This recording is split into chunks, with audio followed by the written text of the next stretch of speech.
สบายดีท่านผู้ชมมื้อนี้เฮาออกมางานบุญไฟเนาะเป็นห้องว่าเฟอร์เดลาแซงช่องจักเว้าถึงหรือบ่เดี๋ยวจะเขียนชื่อให้เบิ่งขึ้นเฟอร์เดลานี่เนาะบ่อนกองไฟเพิ่นสิเฮ็ดจุดและเบื้องข้างในมีคือสิแม่นเพิ่นขายเครื่องเดี๋ยวจักหน่อยเฮาย่างเลาะไปเบิ่ง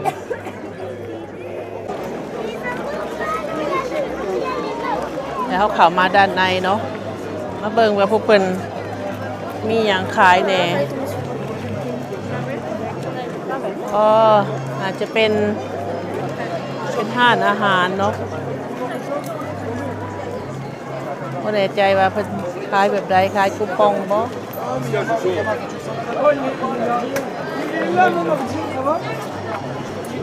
ดี๋ยวเราลองย่างเข้าไปเบิ่ง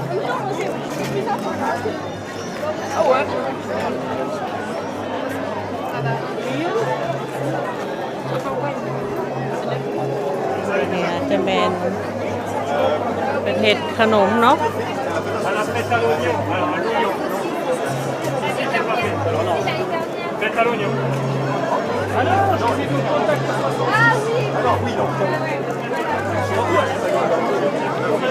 นี่ก็จะเป็นขายขนมเล็กน้อยคนหลายอันนี้เนาะ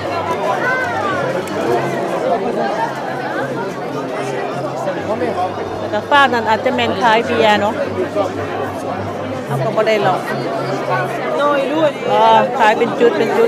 นมีคอนเสิร์ตน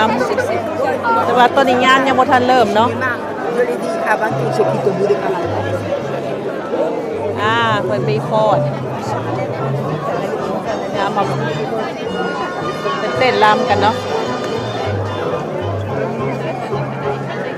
อันนี้เต้นแบบกะตะลัง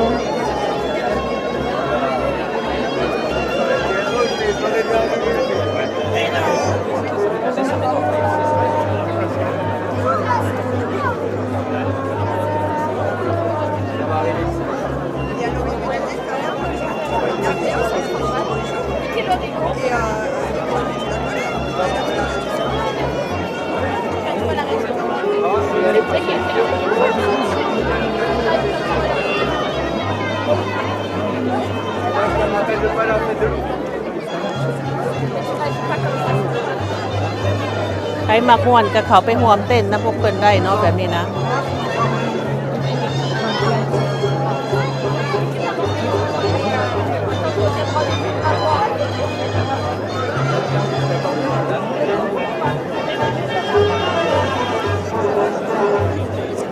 No.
เมื่อนี้จะเป็นขายเบียร์เนาะ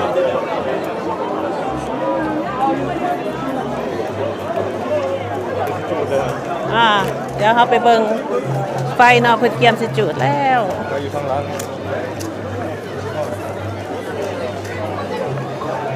ได้หมูร้อย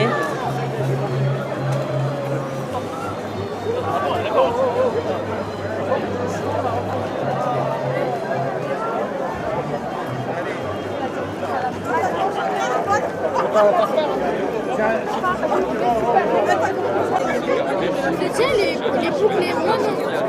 Moi, j'ai acheté ça. Toi, tu as déchiré en deux. c'est chiant des trucs en fait. Ouais, parce que dans la เรื่องนั้นเนาะเป็นกำลังถือไฟเข้าไปละ Ouais. Bah ouais, tu vois devant, regarde. Ouais, et là tu vois bien. Justement.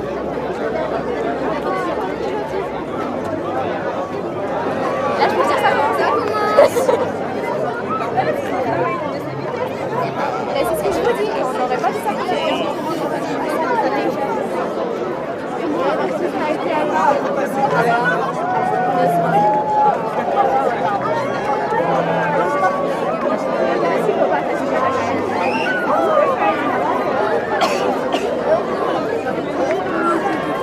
Là, mais je me dis, mais toi, toi, attends. Regarde, on va sur la caméra. C'est chaud maintenant. Ah, les choses, elles volent bien. Même les autres.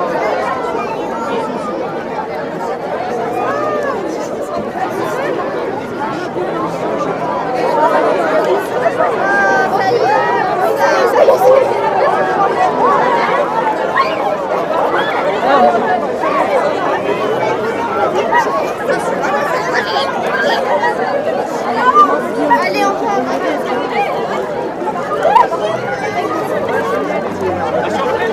Ça chauffe le feu.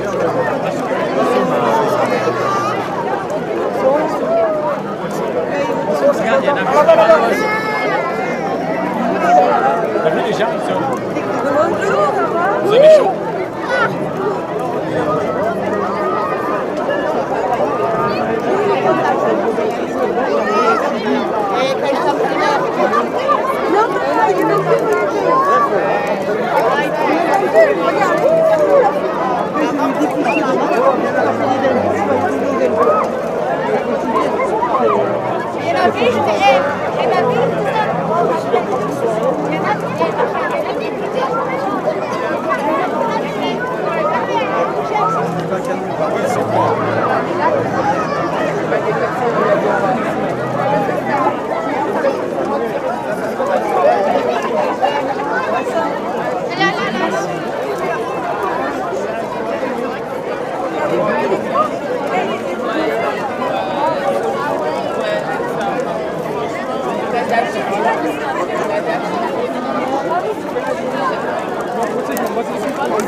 ตอนนี้คนก็เริ่มสิออกห่างแล้วนะกุ๊กกุ๊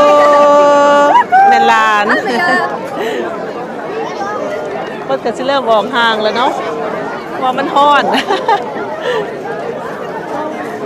บุญไฟเนาะบุญประเพณีเพิ่น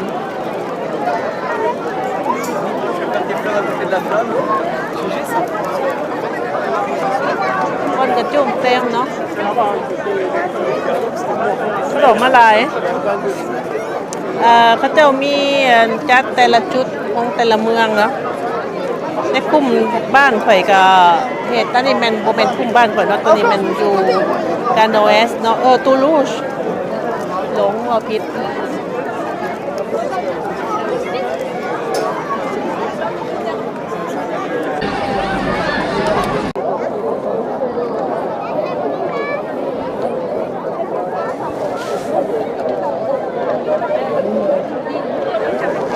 อยู่ทางฝั่งนั้นเพิ่นก็จะมีรถดับเพลิงเนาะมาป้องกันไว้เพื่อมีอัคคีภัยฉุกเฉินเนาะ Avant, c'est ce qu'ils faisaient. L'année dernière, ils ont pas eu le droit. Et là-bas, je vais donner. หลายกับคนออกมาหลินบุญร่วมกันหลินเนาะหลินกินจักหน่อยมีคอนเสิร์ตนี่เพิ่นกำลังเกียมตั้งวงละอยู่ทางในอาจจะแนมเห็นไกลๆเนาะ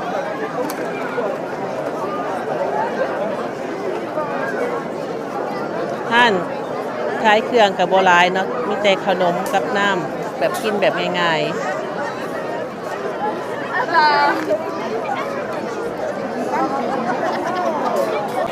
ตอนนี้เฮาเข้ามาด้านในเนาะบ่ได้คอนเสิร์ตเพิ่นกำลังจะเริ่มนะคะฝากฟังจักหน่อย